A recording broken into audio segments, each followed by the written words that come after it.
va faire ici un exercice qui est peu commun, qui est je vais vous expliquer comment fonctionne le logiciel que j'utilise pour fabriquer mes tutos, qui s'appelle ScreenFlow. Alors vous voyez ici, je viens, brut de décoffrage, de filmer un tuto sur un logiciel qui s'appelle Offload. Je vous présenterai, ou je l'ai déjà présenté, mais peu importe. On va essayer de voir comment je fais mon montage à partir de ça. Première des choses à faire, regardez, j'ai effectivement une piste son ici avec mon commentaire off qui a été enregistré à l'aide d'un micro que je tiens à la main, ou que j'ai plutôt sur un casque d'ailleurs, et j'ai ici l'enregistrement de mon écran. Donc j'ai récupéré deux pistes, ma piste son, ma voix, off, et ma piste image et son, puisque j'ai aussi les sons de l'ordinateur, c'est-à-dire que j'ai ici une piste avec du son et de l'image, c'est l'enregistrement de mon écran, ce qui a fait ScreenFlow. Et maintenant je vais le monter. Alors vous allez voir toutes les fonctionnalités de ScreenFlow de manière assez rapide. Ici par exemple, hop, je commence à lire. Alors je grossis ici. Comment je grossis? Je vais venir ici, hop, je vais avancer un petit peu pour me caler au début, le bonjour. Hop, je me mets ici, et ici je sélectionne mes deux pistes, et je fais T pour faire une coupe. Et hop, j'enlève ce qui est avant, donc je sélectionne les deux. Hop, je les enlève et je recolle ici le début. Donc ça, j'arrive au début de mon commentaire. Bonjour, je vais vous parler aujourd'hui. Maintenant, il y a deux choses que je vais faire. La première, c'est que je vais me coller uniquement sur la piste d'enregistrement d'écran ici. Ici, je vais commencer par, regardez, hop, ajuster, ça j'ai pas envie de voir tout ce qui est là, j'ai pas envie de voir tout ce qui est là, et j'ai pas envie de voir tout ce qui est là parce que ça fait pas partie vraiment, voilà, c'est un peu parasitaire. Je veux voir juste ici un écran dans lequel on voit des applications, et dans ces applications, l'application dont on va parler aujourd'hui qui est Offload. Ça c'est une première chose. Maintenant je vais aussi aller regarder en haut à gauche ici. Pour le moment je jouais sur le son ici, l'audio. Je peux jouer sur le volume de l'audio ici. Bon, c'est pas ce que je veux faire. Ici, regardez, on joue sur l'enregistrement d'écran et sur le pointeur. Regardez ici ma flèche de souris. Je vais la grossir, je vais la passer à 300%. 296. Regardez ici mon image, l'image de ma flèche de souris dans l'enregistrement, bien évidemment, pas celle que je manipule là, est grossie, ce qui vous permettra de mieux la repérer dans les tutos.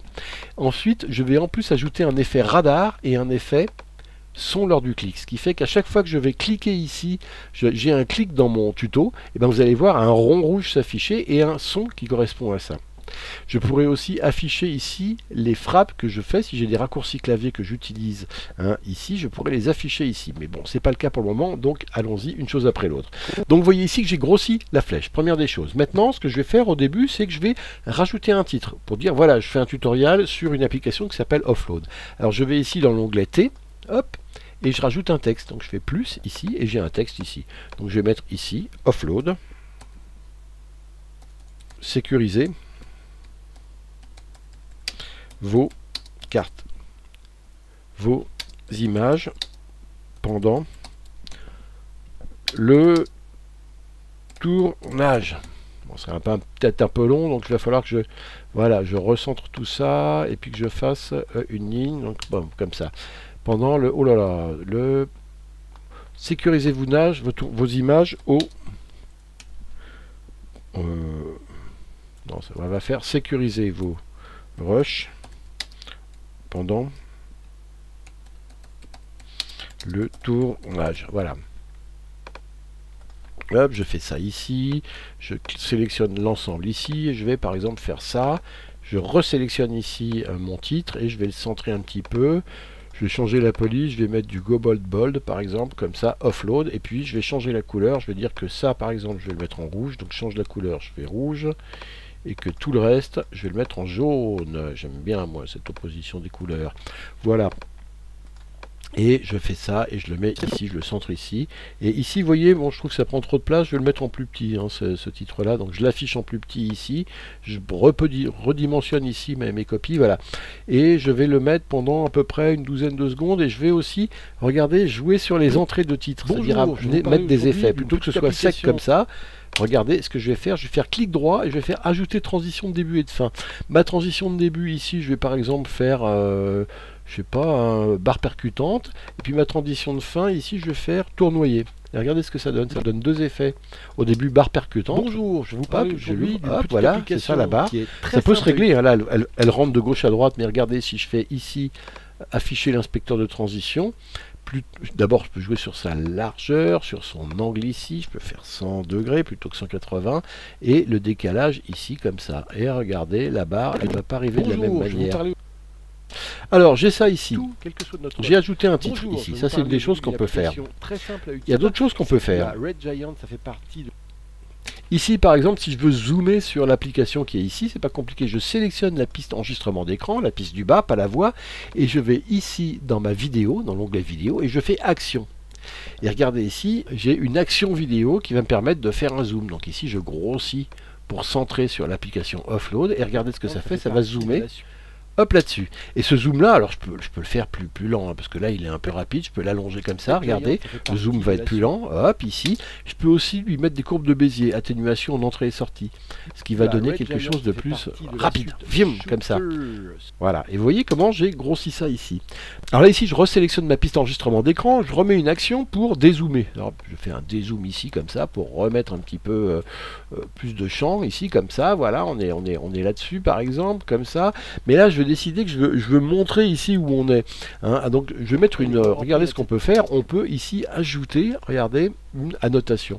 Je peux par exemple ajouter une flèche pour montrer que mon logiciel il est là. Donc je me sélectionne ici, je fais un plus ici, j'ajoute cette annotation et cette annotation je vais la mettre sous forme de flèche ici. Donc je fais une flèche ici et cette flèche je vais faire comme ça. Voilà. Je vais la montrer comme ça. Et elle va aller de offload, voilà, offload qui est là, jusqu'à l'icône de offload qui est ici. Voilà, donc je la règle ici. La couleur, évidemment, je peux la personnaliser. J'aime pas le bleu, je vais le mettre en jaune ici, ou un bon rouge pour que ça se voit bien. Et puis l'opacité, l'épaisseur, vous voyez qu'on peut la grossir comme ça. On peut lui mettre une ombre si on veut. On peut lui mettre un contour si vraiment on veut également. Et les extrémités se règlent également. C'est-à-dire que je peux décider ici de ne pas avoir de flèche, ou d'avoir une flèche dans l'autre sens, ou de mettre ça à la fin, voilà, par exemple.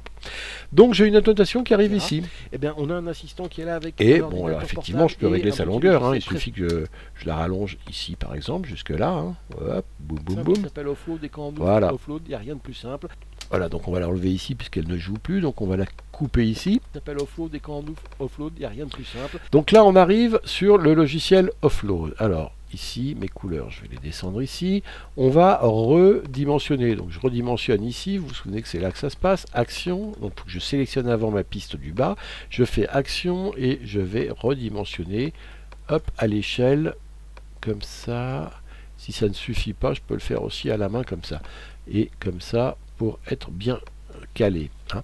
Et maintenant, ce que je vais faire, c'est que je voudrais, regardez, centrer. Voilà. On va attendre d'être que la flèche soit... Voilà. Ici, quand je suis là, ici, je voudrais grossir cette partie-là. Donc c'est pas... Ici, à partir du moment où ici ma flèche est stabilisée, je peux faire ici ce qu'on appelle une mise en évidence. Donc j'ajoute une autre type d'action. Regardez, pour vous montrer comment ça marche. Donc je suis là-dessus. Je fais action ici. Et cette action, le call out, comme ils disent, va me mettre en évidence, va grossir cette partie-là. Donc, comment je fais? J'enlève l'opacité ici, c'est pas ce que je veux faire. Ce que je veux faire, c'est faire un contour. Donc, je fais un contour que je mets de 2 pixels. Au lieu qu'il soit bleu, je vais le mettre en jaune ici.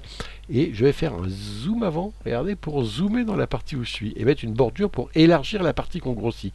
Voilà, source comme ça. Et vous voyez, il y a une partie de l'image qui a été grossie grâce à ce call-out.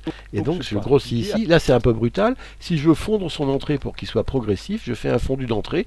Et je vais aussi faire un fondu de sortie. Généralement je fais 0,3 secondes et regardez, ça donne quelque chose de hop, progressif comme ça. Et qui met en valeur... Hein, quand j'ai quelque chose qui est tout petit, que je vais vous le montrer en gros, je le grossis, je fais une espèce de loupe comme ça. On peut faire une loupe, ce qui s'appelle une mise en évidence d'une partie de l'écran perdue dans le reste. Voilà, vous voyez ici. Voilà, et là après, bon, bah, c'est plus la peine de la faire durer parce qu'on a compris, on a vu où ça se passait. Maintenant, on peut revenir sur l'écran général pour voir l'ensemble. Donc, on a vu ici le son. Hein, si une fois je veux remonter le son ici, regardez, si je veux remonter les niveaux. Je monte le son ici, et vous allez voir que le son tout d'un coup, bon là il est même trop fort parce qu'on voit qu'il y a du rouge, il faut éteindre le rouge, mais là mon son il va être au bon niveau. Je choisis un premier disque, ma voix, bon je l'enlève parce qu'elle est gênante, hein. Mais vous voyez comment on peut jouer sur absolument tout, hein. Si on veut rajouter quelque chose, un élément extérieur, on fait ça, et on vient ici par exemple rajouter une image extérieure ou n'importe quel élément, hein. Un titre ici, vous vous en souvenez, un crayon pour faire une annotation, ici une mise en évidence, c'est ce qu'on a vu. hein, mise en évidence. Ici, l'enregistrement d'écran, c'est là qu'on met le pointeur de la souris, hein, vous vous souvenez. Ici, le son et ici, la vidéo. Je crois qu'on a à peu près fait le tour de tout ce qu'on peut faire. Après, il reste plus qu'une chose, c'est à sauvegarder. Une fois qu'on a fini notre montage, imaginons qu'on est fini ici, je fais un pomme T, j'enlève tout ce qui est après, paf, ici. J'aurais pu rajouter des pistes, hein, encore une fois, mais c'est pour vous montrer rapidement comment ça marche. Et une fois que c'est fini, ben, c'est très simple, il suffit de faire un export. Donc je fais exporter. Je pourrais aussi publier sur YouTube, Vimeo, etc. avec truc. Mais moi, ce que je fais le plus souvent, c'est d'exporter, ce qui est assez rapide. Pour mon image, hop.